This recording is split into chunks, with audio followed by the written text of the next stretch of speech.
tugas Pancasila.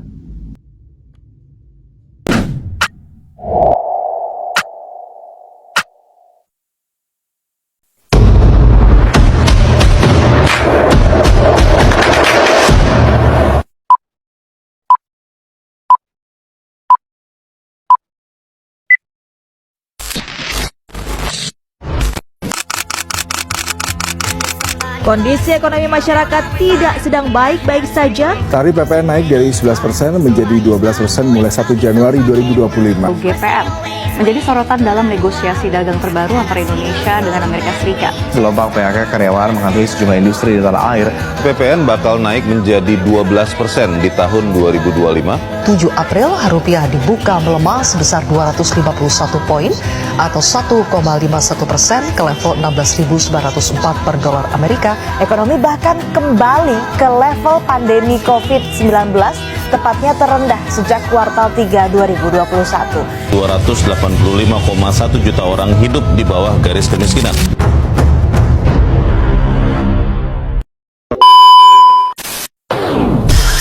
Jadi kalau kita mau main keras, orang-orang mungkin akan berpikir kita ini bagus. Kalian semua siap? Dan 1, dan 2, dan 1, 2, 3, 4. Alergi peradaban, alergi kemajuan, mendorong kemunduran.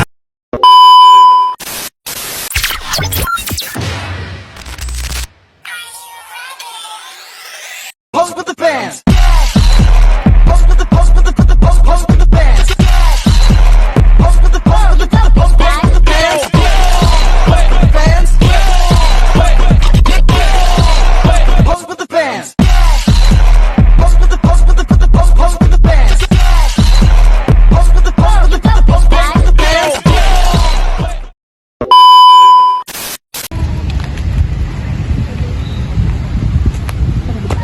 Ih, pada ngapain? Ini loh, kita lagi bahas yang lagi viral kemarin. Iya, yang 3 juta per hari itu kan? 3. Oh, yang itu yang 3 juta per hari, terus ada penunjangnya nggak sih, tambahan tunjangan sampai 50 juta pula 1 bulannya. Ya ampun, 50 juta lebih tahu. Nah, jadi gara-gara itu temen gue mau nih nyalon jadi DPR. Katanya sekarang pajak juga pada naik, terus akun bank yang nama kepake juga pada diblokir. Iya lagi. Tahu nggak sih sekarang Indonesia ini lagi kacau. Kayaknya sekarang keadilan cuma sekedar slogan nggak sih? Iya betul. Ya begitulah. Kenyataannya emang begitu. Sekarang kayak mana ya kira-kira Indonesia ke depannya ini? Hancur lah. Emang nasib jadi WNI.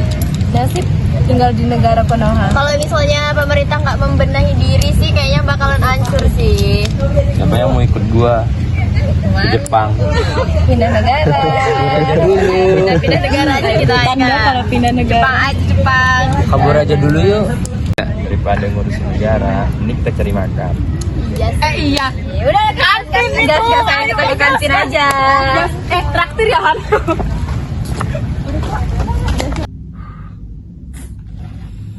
Sebenarnya apa ya yang masih terjadi di Indonesia ini? Kenapa banyak problematika yang ada? Apalagi mengenai soal keadilan. Saudara-saudara sekalian, perlu diketahui bahwasanya keadilan merupakan pilar utama untuk menciptakan masyarakat yang damai serta sejahtera. Tanpa keadilan, struktur sosial akan runtuh dan rasa keamanan dalam kehidupan bersama akan memudar. Keadilan bukan hanya bagaimana pembagian hak dan pembagian kewajiban secara seimbang, tetapi juga bagaimana diperlakukannya secara setara dan tanpa adanya diskriminasi maupun penyalahgunaan kekuasaan. Oleh karena itu, pemahaman serta penerapan penilaian keadilan sangat penting bagi masyarakat agar dapat merasakan bagaimana dihargai serta diperlakukan secara adil. Banyak sekali kemajuan di negara ini, mulai dari jalan, jembatan, rumah sakit, sekolah, dan lain-lain yang dibangun oleh pemerintah untuk memajukan bangsa. Dari itu semua, kita bisa melihat bahwa pemerintah juga berupaya untuk menghadirkan keadilan bagi masyarakat. Kita hidup di negara Konoha dengan tingkat korupsi yang sangat-sangat besar. Dan keadilan. Apakah keadilan sudah dirasakan di tahun ini? Keadilan hanya diucapkan janji manis para pejabat bejat. Dan bahkan simbol negara kita, bendera merah putih, yang mana merah melambangkan keberanian dan putih melambangkan kesucian. Akan tetapi saudara sekalian, saat ini semua itu tidak bermakna, karena merah melambangkan darah rakyat yang ditumpahkan dan putih melambangkan kepolosan rakyat yang terus dimanfaatkan.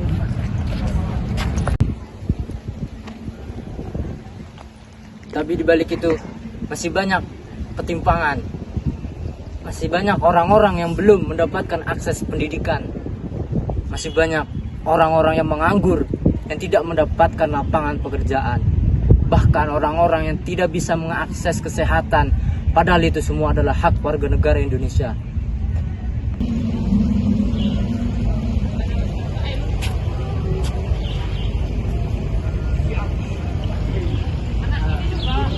Itulah sebabnya kita sebagai generasi muda itu harus peduli, karena keadilan sosial ini itu sangat penting bagi rakyat Indonesia. Bukan hanya sekedar slogan, tapi harus betul-betul diwujudkan demi kesejahteraan rakyat Indonesia. Mari bersama kita wujudkan keadilan sosial bagi seluruh rakyat Indonesia. Oleh karena itu, dari video itu tadi bisa kita simpulkan bahwa Keadilan dalam sistem hukum berarti perlakuan yang sama di depan hukum dan penerapan aturan yang konsisten. Penegakan hukum yang adil akan menciptakan rasa percaya masyarakat terhadap intuisi negara dan menjaga ketertiban sosial. Keadilan adalah kunci terciptanya masyarakat yang adil dan harmonis.